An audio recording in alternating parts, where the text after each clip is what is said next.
kasala siyang ginagawa. Ganun tayo eh. Kung minsan kapag tayo ay nakagawa ng pagkakasala sa Diyos o sa ating kapwa, may marinig lang tayo eh. Akala mo tayo na pinatatamaan.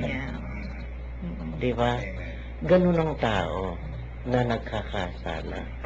Kaya kung ayaw mong maligalig at ayaw nating maligalig, huwag tayong gagawa ng kasalanan na maaaring itong pagkakasala natin ito ang siyang susurot, ang siyang magliligalig sa ating kalooban.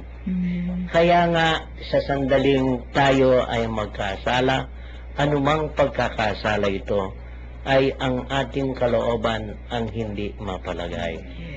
Dahil ang nasa sa atin ay si Satanas. Subalit kung ang nasa puso natin ay ang salita ng Diyos, ang kanyang patnubay, ang nasa ating kalooban, matatahimik at walang alalahanin at magiging maligaya at magiging peace ang buhay natin sa araw-araw. Pero ito, Kuya Bert, nanaig kasi itong pagkakasala ni Herodes dito sa pangyayaring ito sapagkat natupad yung nais nung si Herodias na mapugutan ulo. Kaya doon sa isang bantay nakuha yung ulo ni Juan Bautista. So sa ngayon ganyan din siguro sa buhay ngayon na kung kami say nananaig yung masasama na mga kasamaan laban sa kabutihan. Totoo yun, Kuya. Kung minsan lalo na sa mga pangyayari lamang, ipinahihintulot itong maganap ng ating Panginoon. Kaya kung minsan, halimbawa, mayroong nagbalak, katulad lamang ng nangyari doon sa kapatid ni ex-governor Pagdanganan ng Bulacan. Di ba, marami ngayong anggulo na nagbalak na patayin siya.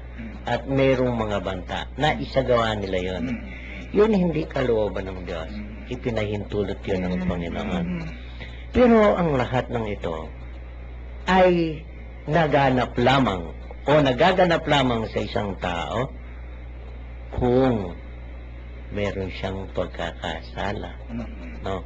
Pero dito sa pangyayari kay Juan Bautista, hindi mangyayari ito. Wala siyang pagkakasala si Juan Bautista. Pero pinahintulot ng Panginoon sapagkat hanggang doon na lamang ang buhay niya. Bakit? Sapagkat nagsisimula na ang Panginoon na nangangaral.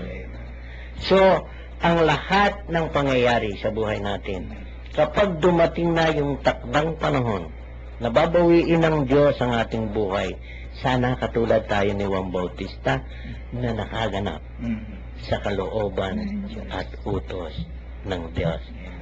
Sana ito ang mangyari sa atin upang sa pagdating ng araw ay may gantimpala tayong tatamuhin katulad ni Juan Bautista. Amen. Magpapatuloy na ho kami sa atin hong palatuntunang at patnubay at dire-diretso ho tayo. Ngayon dadakuhan naman na natin ang pagpapakain sa 5,000. Tingnan po natin itong aral na makikita ho natin sa pagpapakain sa 5,000. Bumalik kay Jesus sa mga apostol at iniulat ang lahat ng kanilang naisagawa at naituro. Napakaraming taong dumating at umalis, ano pat hindi na makuhang kumain ni Jesus at ng kanyang mga alagad. Kaya't sinabi niya sa mga ito, magtungo tayo sa isang ilang na puok upang malayo sa karamihan at makapagpahinga kayo ng konti. Umalis silang lulan ng bangka at nagpunta nga sa isang ilang na dako. Ngunit maraming nakakita sa kanilang pag-alis at nakilala sila. Kaya't mula sa lahat ng bayan, ang mga tao'y patakbong tumungo sa dakong pupuntahan ni Jesus at nauna pang dumating doon kaysa kanila. Paglunsad ni Jesus, nakita niya ang napakaraming tao. Nahabag siya sa kanila sapagkat para silang mga tupang walang pastol at sila'y tinuruan niya ng maraming bagay. Nang dapit hapon na, lumapit sa kanyang mga alagad at ang sabi, ilang puok na ito o ilang na po ito at malapit ng lumubog ang araw. Payawunin na po ninyo ang mga tao sa mga karatignayon at sa bayan upang makabili ng pagkain. Ngunit sinabi niya, kayo ang magbigay sa kanila ng makakain. Bibili po ba kami ng halagang 200 dinaryong tinapay upang ipakain sa kanila? Ang tanong ng mga alagad. Ilan ba ang dala ninyong tinapay? Tingnan nga ninyo ang wika niya. Pagkatapos tingnan ay kanilang sinabi, 5 po at 2 isda. Iniutos ni Jesus na ang lahat ay maupo ng pulupulutong sa damuhan. Kaya't naupo sila ng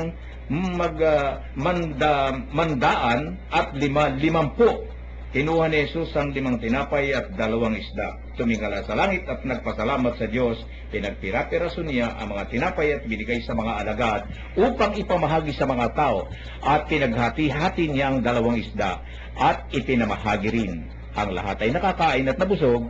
Nang tipunin ng mga alagad ang lumabis na pira-pirasong tinapay at isda, nakapuno pa sila ng 12 bakol sa mga nagsikain. 5,000 ang mga lalaki.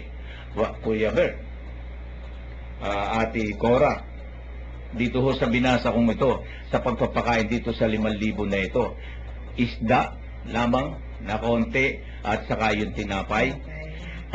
Sa 5,000 katao na ito, sa kukunting yun, maaring isipin natin paano ba ito nangyari. Magagawa ito ng Panginoon, bakit hindi? Pero sa ngayon, kung tayo bilang tao, magtataka tayo rito. Ang nakikita ko rito, Kuya Berte, ang tao pala, lalo na sa kasaysayan ng daigdig, kahit na maging triple pa ang populasyon ng daigdig, kung ang bawat isang tao lang pala ay marunong magbahagi sa kanyang kapwa, ng kanyang kayamanan, wala palang magugutom dito. Dito ipinakikita, Kuya Bert, ang aral ng ating Panginoon na kinakailangan ang tao ay marunong na magbahagi sapagkat pinagpira-piraso ang tinapay. Ano po ang inyo pang nakikitang maganda rito na aral ng ating Panginoon para sa kasaysayan ng tao sa kanyang pananalig at pananampalataya sa Diyos? Alam mo, Kuya Min, napakaganda ng binasa mo, no? Mahaba pero siksik ng mga aral. Una, nag-alala ang Panginoon sa kanyang mga alagad dahil pagod na rin sila no? Nakikita niyang sa araw at gabing kasama niya, napapagod na rin itong mga alagad niya. Kaya sabi niya, pumunta tayo sa isang ilang na lugar upang kahit papano'y makapagpahinga kayo. Alam mo, Kuya, ganito napakasarap. Ang lahat ng naglilingkod sa Diyos ay tinitingnan niya ang kanilang kapakanan. Amen. Kaya nga kung minsan hindi mo masabi, sa ating paglilingkod sa Kanya, laging nakatingin ang Diyos para sa ating kabutihan. No? So, ang karamihan lang, kung minsan tinatawag na sila, ang nangyayari, humihindi sila.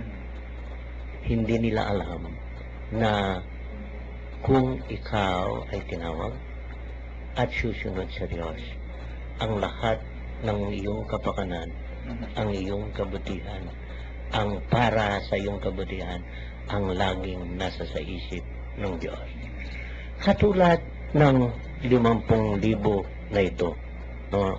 At masasabi lamang natin na mahigit pa kasi hindi kabilang dito yung bata hindi kabilang dito babae, puro lalaki lang yun At kung makikita mo rito, Kuya Min, nahabag din ng Diyos, no, sa kanila dahil sunod ng sunod, iniiwasanan niya pero hinahanap pa rin siya at nauna pa nga silang dumating doon sa ilang na binalak nilang puntahan, no? Dito mo makikita kung gaano karugdog nasabit ang mga tao, lalo na sa mga ngaral. Kaya nga sabi ng Panginoon, para silang mga tupang walang pastor. Kuya, sa buhay natin ngayon, lalo't higit sa mga pangyayaring ito, nagpapasalamat tayo na nagagamit tayo upang ang mga nauukaw na walang pastol na ito ay ating i-guide o magkaroon ng patnubay, no?